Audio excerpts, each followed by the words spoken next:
ანთროპოლოგია მეცნიერება ადამიანის წარმოშობისა და ევოლუციის, ადამიანთა რასების შესახებ. იკვლევს ადამიანის ფიზიკური ტიპის ვარიაციებს დროსა და სივრცეში, ადამიანისა და მისი რასების წარმოშობის, ჩამოყალიბების და შემდგომი განვითარების შესწავლის მიზნით.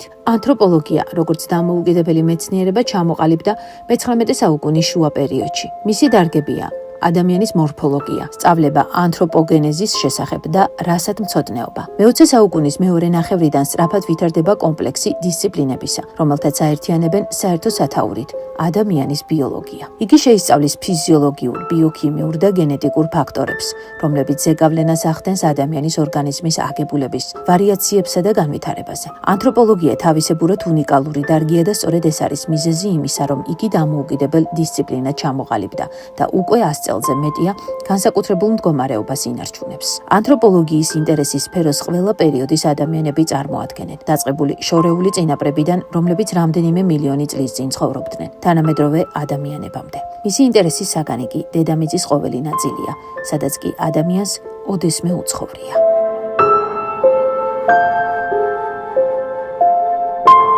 თბილისის სახელმწიფო უნივერსიტეტის ანთროპოლოგიის კვლევის ლაბორატორია გასული საუკუნის 40-იან წლებში შეიქმნა. თავის ქალების შეგროვება კი მასიურად 1965 წლიდან დაიწყო. უკვე 2000 წლიდან მთლიანი ჩონჩხის შენახვაც დაიწყეს. დღეს აქ უამრავი თავის ქალა ინახება.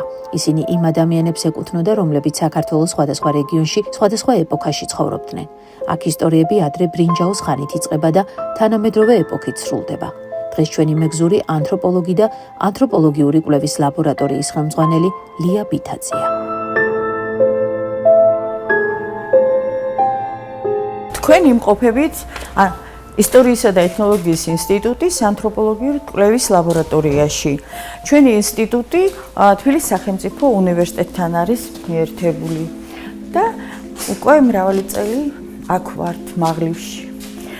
აი ეს არის ჩვენი სიმდიდრე, აქ არის ჩაბეჭდილი ჩვენი წინაპრების ნაშთები და რომელებიც უკვე არიან ჩვენი ისტორიის შემსწავლელი წყარო. ჩვენ ანთროპოლოგები გენეტიკოსებთან ერთად წერთ ახალ ისტორიას, რომელიც არც ჩვენ წერილობით წყაროებში არ არის და უძველესი დროიდან, ჩვენ წელთაღრიცხვიდან მე-4000 წლეულის მეორე ნახევრიდან. აი ეს არის ჩვენი სიმდიდრე.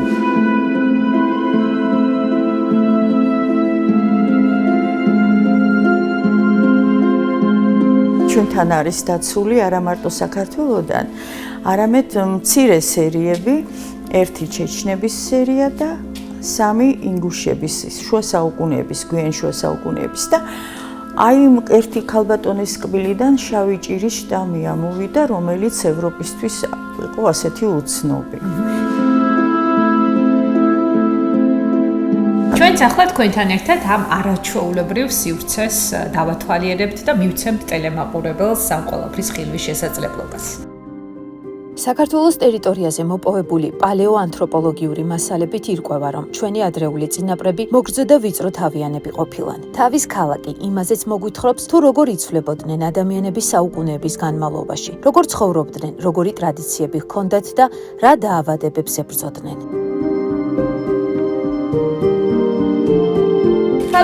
ეს არის სამუშაო პროცესი, ხო? მოდით ახლა გითხარით კონკრეტულად რას იკვლევთ, ანუ რა პერიოდს მოიცავს ეს თავის ქალა, ეს ძვლები? ამჟამად ჩვენ ვიკვლევთ დმანისის სიონის კარიბჭის მასალას. ეს შარშან გაითხარა, ჩვენთან მოხდა შემოდგომაზე და გაირეცხა ეს მასალა 33 სამარხია და 33 სამარხიდან აი ამ მასალას ვამუშავებთ მთლიანობაში. დავწერეთ უკვე ამ მასალიდან ერთი ანგარიში, გავსაზღვრეთ სქესი ასაკი ყველა და იქ 33 ინდივიდი კი არ არის, n რაოდენობით მეტია, 56 თუ რაღაცა, ერთი სამარხშვიდში არ იყო 8 თავის ქალა და ამ ინდივიდების ძვლები. მაგრამ ესენი არეულია თავის ქალა და ძვლები, ვინ ვის ეკუთვნის, იქ რთული გასაკვლევია.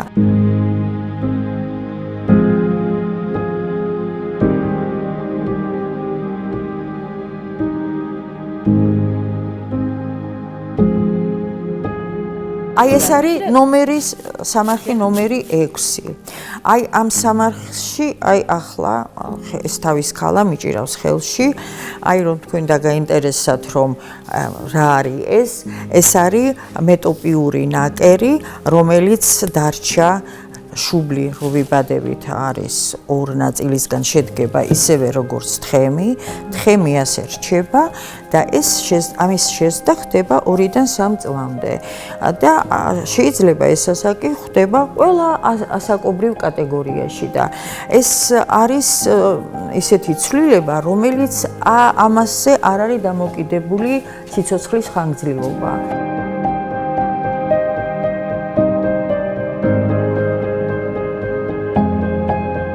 ბატონია, საინტერესოა თქვენი კოლეგაც მუშაობს. დიახ, ჩემი თანამშრომელი და დოქტორანტი.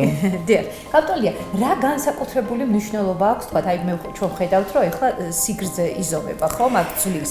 რას გვაძლევს სწორედ ის, რომ ჩვენ უყურეთ აი ამ ნამარხმოსახლეობის შეგვიძლია განსაზღვროთ სხეულის სიმაღლე რა ქონდა გარდაცვალებისას და რა მასის მატარებელი იყო.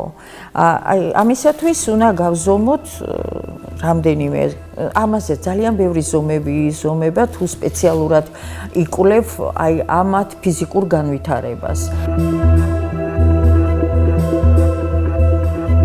აი აქ მაგალითად აი ეს არის ძალიან საინტერესო გაჩვენებ ეს არის ბიცეპსის მიმაგრების ადგილი და ეს არის რაღაცნაირად ცოტა ხომაღალია ზედაპირზე ჩანს ხორკლი მაგრამ აქ რაღაც ტრავმაც ჰქონდა გამიგეთ აი ამას კიდე აქვს აი აქ ანთებები და გეგონება აი ერთიანობა არ არის, ხელითაც გძნობ, რომ დანაწევრებულია. ეს უნდა კარგად გამოვიკვლიოთ და რაღაც ანთება ექნებოდა, რაღაცა პრობლემები. ყველაზე რთული კვლევის პროცესში დნმ-ის ანალიზია. ის საქართველოს ფარგლებს გარეთ ტარდება და პასუხის მიღებას საშუალოდ 2 წელი სჭირდება. მისი საშუალებით ინდივიდის წარმომავლობა და გადატანილი დაავადებების დადგენა ხდება. ქალბატონი ლია მუშაობის სპეციფიკას გვაცნობს. ბატონია, ბუნებრივია ყველაფერი არის ძალიან ინდივიდუალური მუშაობის სპეციფიკას გულისხმობ. აი დაახლოებით თქვათ რა ხანგრძლივობა და რა დრო სჭირდება, ესე ვერ ვიტყვით. ერთ სამარხს ხო თუ აი მაგალითად თუ ასეთია, ხო? ამას გაზომა ვაღწერ ძალიან მალე. მაგრამ თუ უნდა აღდგენაში, აი მაგიდაზე როდევს შორენა იმას აღდგენს. იმას ბევრი დრო უნდა. ზოგადად თავის ქალას აღდგენა უფრო რთულია ვიდრე ამ ძვლების, მაგრამ უნდა ხედავდე რომ აი არის ეს მასალა და რა ნაწილია, რასად უნდა მიაწებო, ისე არ არის. ყველა ძვალი უნდა იცოდე სრული და უნდა იცოდე მისი ნატეხი როგორ გამოიყურება, რა რო აღადგინო. ხო, აი ეს არის კვირისტავი, აი ეს მუხზე ზემოდან. აი ეს არის გავის ძვალი. ეს არის უსახელო ძვალი, აქ თეზოა. აი ნახეთ, აი ასე. და აი ეს მეორე.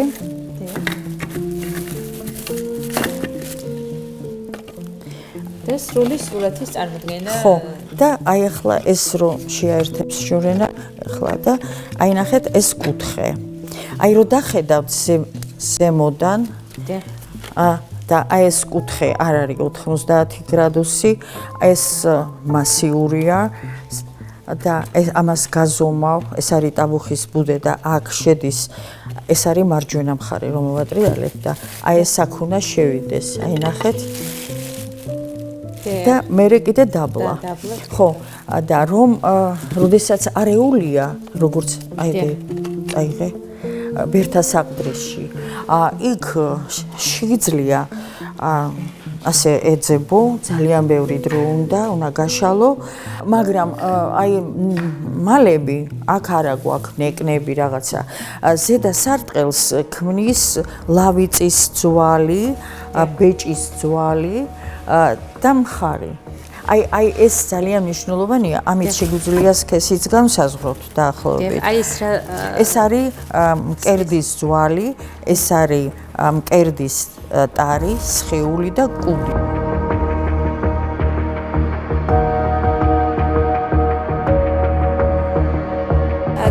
ახლა შეგვიძლია რომ ვაჩვენოთ ჩვენს ტელემაყურებელს ის გამორჩეულად მნიშვნელოვანი ყველაფერი გამორჩეულია ამ სივრცეში, მაგრამ თავის ქალა, რომელსაც განსაკუთრებული ისტორიაც აქვს, ხო?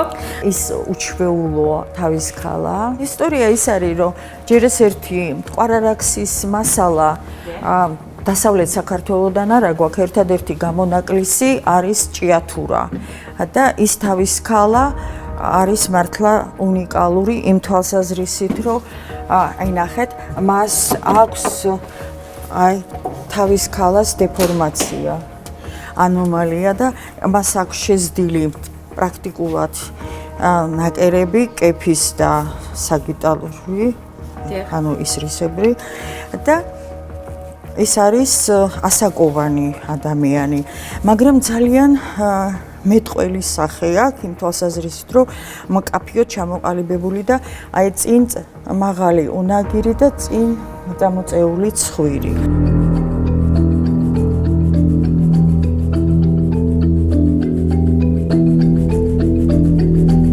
აი ამ თავის ქალას აღმოუჩნდა შავი ჭირი. აი ნახეთ, აი ქონდა შუბში ალბათ ჩირქი და გამოხედქა. ნახეთ, აი აქაც ქონდა დაავადება, ინფექცია, მაგრამ შეზდილი.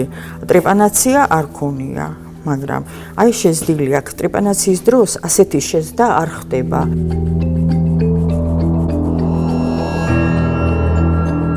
რა პერიოდით არის?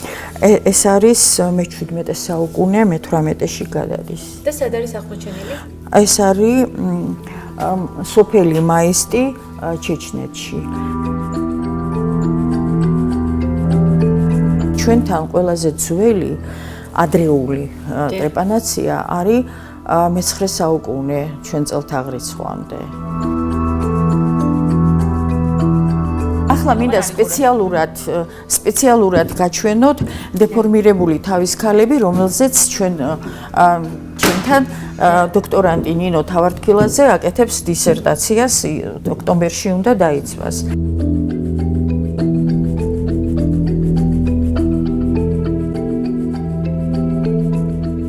ახლა აი ამას აი ნახეთ, შესახსრება ვნახოთ, აი ასე, აი და რადგან არ არის კბილები და ზედაყბა, აი ასეც უშნოდ გამოიყურება, მაგრამ რას იზავთ, რაც გვაქვს, ყველანაირად ვცდილობთ აქედან მაქსიმუმ ინფორმაცია ავიღოთ.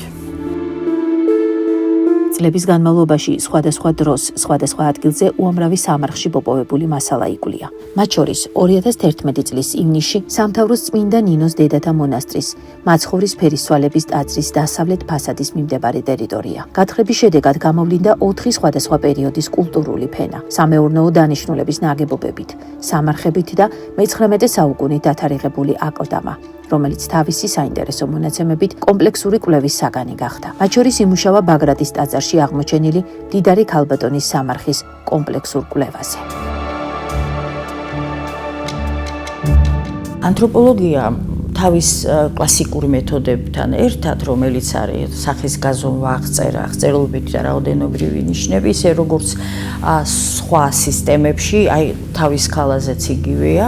იქ ჩართულია უკვე კანის რელიეფი, სისხლის ჯგუფები, უკვე დიდი ხანია, ის კი არა მე მქონდა დისერტაციაში მთელი თავი ციმბირის აბორიგენების სისხლის ჯგუფებზე. და ახლა უკვე ფართოდ არის დნმ და იყენებს ფიზიკურ მეთოდებს, სპექტრალურ ანალიზს, როდესაც არქეოლოგიური ნიმუშების დათარიღება ხდება. გარდა ამისა, რომ აი მარტო C14-ით დათარიღება, უკვე კვებას აკეთებენ იზოტოპებით, კვება კეთდება კბილებზე ნადების აი ამ ბაქტერიული ფლორით და გარემოთი, სადაც ცხოვრობდა ეს ადამიანი და რით იკვებებოდა. დნმ-ით ვადგენთ ბიოლოგიურ სქესს, განსაკუთრებით ეს აქტუალურია ბავშვებში, რომლებსაც სქესობრივი დიმორფიზმი ჯერ არ არის განვითარებული. და ამიტომ პალეოდემოგრაფიული რეკონსტრუქციები ბავშვთა სქესის გათვალისწინებით და ასაკს ჩვენ ვაძლევთ კბილების ამოჭრის ვადებით, ძვლების ზომების მიხედვით. და შეგვიძლია გავაკეთოთ სრული დემოგრაფიული ანალიზი იმ პერიოდისა, როდესაც ესენი ცხოვრობდნენ. ძალიან საინტერესოა ნებისმიერი სამარხი რაღაცა საიდუმლოს ინახავს. და რო ზიხარ იქ შენ უნდა აი რაღაცნაირად გაითავისო, აი ნახო რა ხდება, როგორ არის და ბევრი ფიქრი უნდა ამას, ბევრი ყველაფერი სამუშაო გააკეთო და ეძებო პარალელები. კვლევები, აი ჩემი დოქტორანტი თანამშრომელი შორინა ლალიაშვილიც მუშაობს, იყო კვიპროსზე გათხრებზე 2010 წელს ღალიას მონასტერში, მე ვიყავი 2007-ში და 8 წელს და იქ პირველად შევეხე ბერების და ეკლესიასთან ასეთ კავშირს. მიუხედავად იმისა, რომ ეგ 2007 წელს და 2008-ში უკვე ვიმუშავე ბაგრატის ტაძარში, სამთავიშიც ვიმუშავეთ, ალავერჩი, ზოგადად სამთავიში და ყველგან ეძებენ აი ამ ასურელ მამებს. ვიმუშავე ასევე ორი ბერი იყო დავითგარეჯში და გამოქვეყნებულია, მაგრამ მაინც ძალიან დიდი სიყვარული მაქვს ბაგრატის ტაძართან და სამთავროს დედათა მონასტერში ქალბატონი იყო დაკრძალული. შევისწავლეთ არქეოლოგებმა, შევისწავლეთ ანთროპოლოგმა, პალინოლოგმა და აი ამ ქალბატონის გავიგეთ ქმრის გვარი. იმიტომ რომ ეს გვიანდელი საფლავი იყო და ეთნოლოგმა, რომელიც ჩვენ ინსტიტუტში მუშაობს, მე რომ ვიკითხებოდი, აი გვარი რუსული ინიციალები იყო ბეჭედზე. ფუტ და 1828 წელი. როლან თოფჩიშვილმა მითხრა, რომ საეკლესიო აზნაურები იყვნენო და მითხრა გვარი თაზიშვილებიო. ფუტ ფადე თაზიშვილი, რუსულად ტაზიშვილი, ხო? და მე დავიწყეთ ძებნა.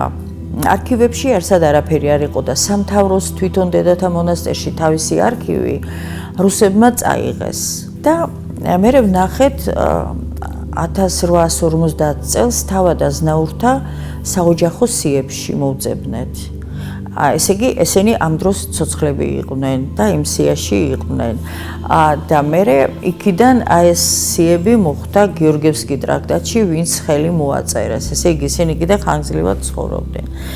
და აიქ უკვე იყო ამ თაზიშვილების ოჯახი, ცოლს ერქვა კეკელა, მეუღლეს ფადეი ერქვა, შვილები თეიმურაზი, რაჟდენი და ევგენია. და ამ ქალთან დაკავშირებით იყო ძალიან საინტერესო მერე შეხვედრა.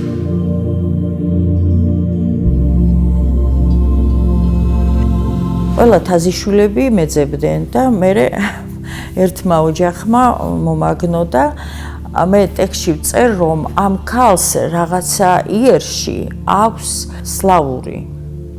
და თაზიშვილები რომ მოვიდნენ, მამა და შვილი, გოგო და მისი მეუღლე. მოიტანეს ოჯახური ალბომის სურათები. დავიწყეთ გენეალოგიის აგება. ამათაც რო შევხედე, ყველას ჰქონდა სლავური ესეთი იერი, მაგრამ ცხვირი ჰქონდათ ქართული. აი ეს იყო ძალიან საინტერესო და მითხრეს ყველას მოყავდა ან უკრაინელი, ან რუსი ცოლი. და ის სურათებზეც ჩანდა. კვლევის პროცესის სანახავად გადამღები ჯგუფი ბორჯომის მუნიციპალიტეტის სოფელ ყვიბის ვესტუმრეთ, სადაც ნაშთები ბორჯომის ბერების საყდართ წოდებულ მამათა მონასტრის აკლდამაში აღმოჩნდა. მე-10 საუკუნით დათარიღებული მონასტერი მე-17 საუკუნეში დაინგრა. სხვადასხვა ეპოქაში გარდაცვლილი ასეულობით ბერის თავის ქალა და სხეულის სხვა ნაწილები მონასტრის აკლდამამ 7 საუკუნე შეინახა. კვლევრებმა მას 4 საუკუნის შემდეგ მიაგნეს.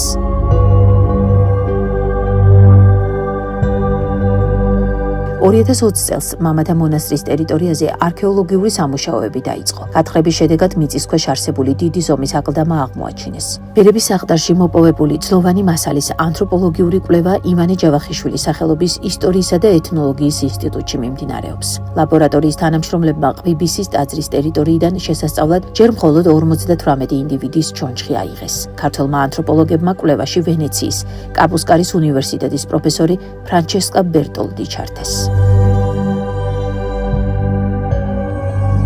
ბერთა საყდრისი ახლა ჩემთვის ძალიან ბევრს ნიშნავს.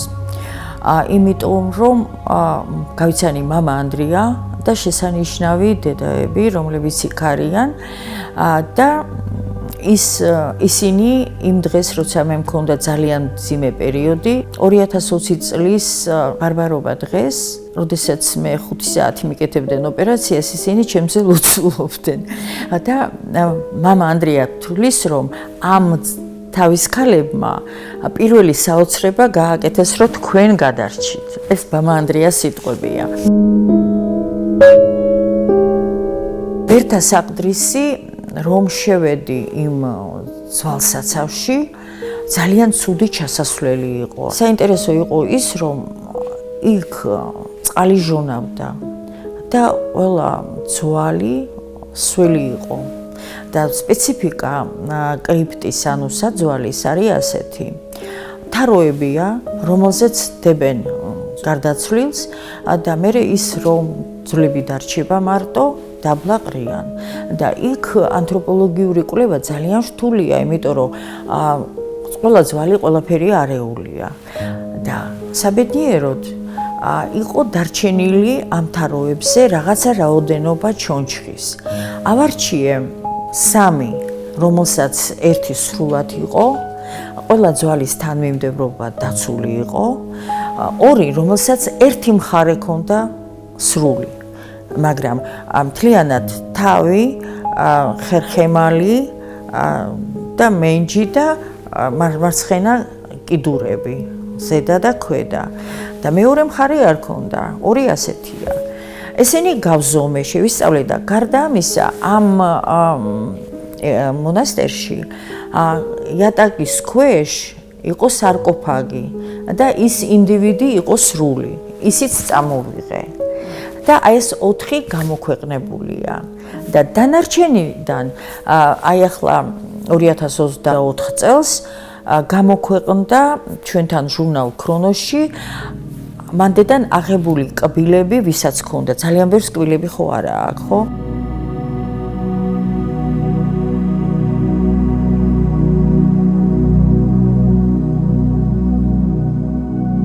აქ აი ამ სარკოფაგში დაკრძალულ ინდივიდს ეს ალბათ გამორჩეული პირი იყო, რადგან ეკლესიის შიგნით იყო ცალკე და სარკოფაგში. და ამ სარკოფაგით დაადგინეს რა პერიოდია.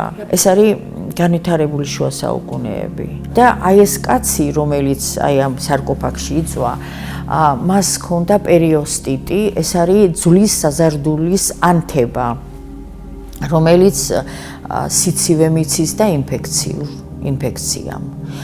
დანარჩენებსაც ჰქონდათ პირიზღრუს პათოლოგიები 622 დანომრეს და გარდა მაგისა არის კიდე რომლებიც სასაღდგენია. ახლა ეგ ბერთა საყდრისი მით არის მნიშვნელოვანი, რომ მან ამდენი პერიოდის მასალა არსებობს და თუ მაგათ დავათარიღებთ, გამოდის რომ ჩვენ შეგვიძლია ადრეული განვითარებული გვია შუა საუკუნეების ვითომ 3 ძეგლი შევისწავლეთ, მაგრამ ამათ უფრო დიდი მნიშვნელობა აქვს იმით, რომ ესენი არიან ერთ ეკოლოგიურ გარემოში ცხოვრობდნენ და მოღვაწეობდნენ. ერთი.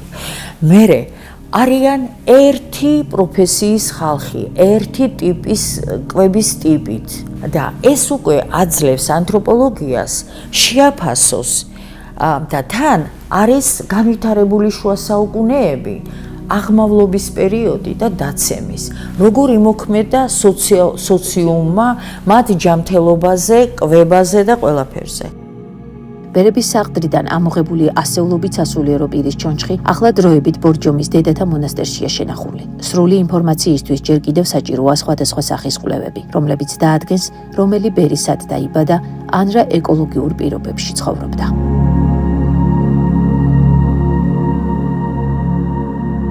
საინტერესო ფაქტია ისიც, რომ ბორჯომის დედათა მონასტერში შენახული თავის ქალების ფოტორობოტი მხატვარმა დავით სუჯაშვილმა ასე წარმოიდგინა. ბავშვობიდან მიყვარდა ხატვა და მე წლების განმავლობაში დავიწყე მეცნიერებათა აკადემიაში მუშაობა, ალბათ გაიგია ბატონი თალეშონი ანომალიური მოვლენებთან არის დაკავშირებით და მე ვიყავ ხოლმე ხატავდი ხოლმე რაღაც თურამე არის ფაქტები და ისეთი ნახატი არ გამომდიოდა როგორც ეს. დავიწყე იმების ხატვა. თანა მაგას დავიწყებდი მანამდე მაგასთან ბატონი თალეშონიასთან იყო ერთ-ერთი რუსეთიდან იყო ჩამოსული ხანიერი კაცი. იმ კაცმა მითხრა მოდი ეცი დახატეო და ამიტომ ჩონჩხებს რომ პაულობო მეო ამიებო აი დაკარგული ადამიანები. ამ დაკარგული ადამიანს როგორ უნდა სად რა წერტილები არ და სად როგორ უნდა აყო ფორმა ვიზუალურად გამოაჩინო ეს ადამიანის სახე. ამას უყურებ თვითონ მათვენებდა თავის საკუთარი ხელი და მე დავინტერესდი. შემთხვევით რომ წავედით ბორჯომში დასასვენებლად ოჯახთან ერთად, ანუ ოჯახთან ერთად სრულიად შემთხვევით ამ ეკლესიაში შევედით. და აღმოვაჩინოთ, ანუ დედამ გითხრა მოგვიყვან ფელი, ანუ გიდი გავცათ საგვიტარა ყველაფერი თვენება ამ იმაში და აქ უყანა ზუსტად ეს ადამიანი თავის ქალები სადაც იყო მე ამაზე გამახსენდა იმ დროინდელი იმ კაცის აღწერილი რომ ეს არის ეს უნდა გააკეთო და ვსწრაფდი ხო დედაო შეიძლება რომ სურათები გადავიღო ან ეს რომ ფოტორობოტი ხო აი შემექნა ეგეც რაღაცეები და დამეთანხმა კი არ არის პრობლემაო და მომცა უფლება ეს სურათები რაც გადავიღო მობილურით გადავიღო უბრალოდ და მობილური დახმარება ხა მობილური პატარაა და იმით დახმარებით ვხატავდი აი ამიები როგორც გადავიღე ამის სურათები თავის ქალები ამ ყველა წერტილს ისე რომ არ გამომეპაროს 1 მინუტით არ უნდა გამომეპაროთ რომ რაღაცა დამაკლდეთ და არ მიყვარს რომ დამაკლდეთ და არ გამომივიდე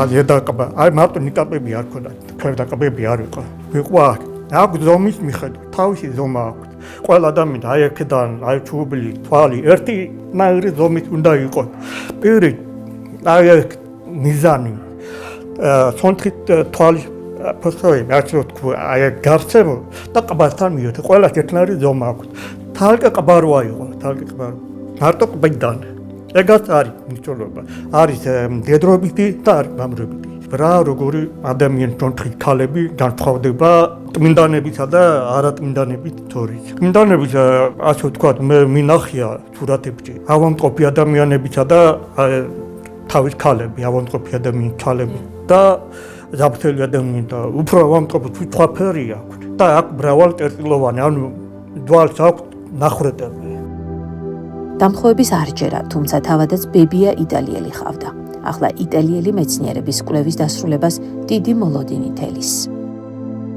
ისინი იყვნენ დადმანი, დასახლდნენ, ანუ იტალიიდან ჩამო მისიონერად, დასახლდნენ ვლადიკავკაზზე. იქ უნდა საეტარებინათ მხატვარი იყო ოჯახი და ანტონელა იყო ერთ-ერთი მუსიკოსი, რომელიც ასწავლიდა ლოცვას და დაკვრა მუსიკას და დაწუსტების დეტალები არ მახსოვს, როგორც ბებიაჩემ მიყვებოდა.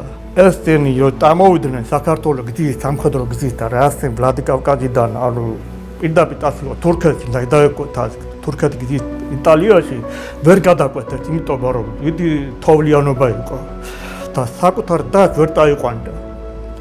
დაუტოვეს ერთ-ერთ ოჯახის წევრები, ავსაძანიშვილების გვარად. დროთა განმავლობაში უკვე ეს თავის საკუთარი ძმა არ დაბრუნებულა საქართველოში. რა თქმა უნდა, გათხოვდა ერთ-ერთ ოჯახის წევრს და იქიდან დაიწყო მერე ჩვენიდან აი ესე მოდი, ანუ 5%-ით იტალიელები ვარ. ანთროპოლოგია ყოველ წელს ახალ მეთოდებს ითვისებს და საჭიროა ძველი მასალა თანამედროვესთან შესადარებლად. საქართველოში კი ანთროპოლოგიური კვლევების დიდი ტრადიცია არსებობს და დღემდე ვითარდება როგორც თანამედროვე სამეცნიერო დარგი.